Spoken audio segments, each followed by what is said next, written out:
ভাই এটাতে ভিতরে ঢুকুন, স্যার এখানে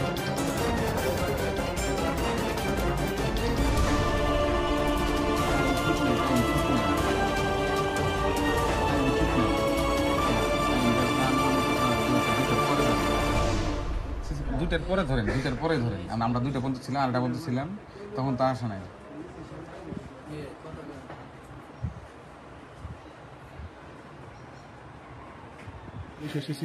সিসিটিভি ক্যামেরা পর্যালোচনা করে আসামি শনাক্ত করে একজনকে আটক করা হয়েছে।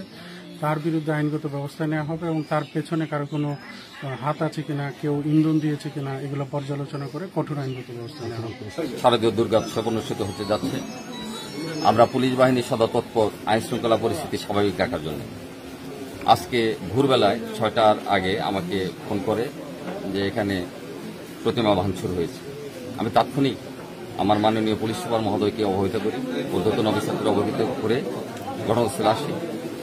ঘটনাস্থলে আসে সিসি ফুটেজে আসামি শনাক্ত করে আধা ঘন্টার মধ্যে আমি নিজে আমার পুলিশ বাহিনীর সহযোগিতায় আসামি গ্রেপ্তার করতে সক্ষম হই।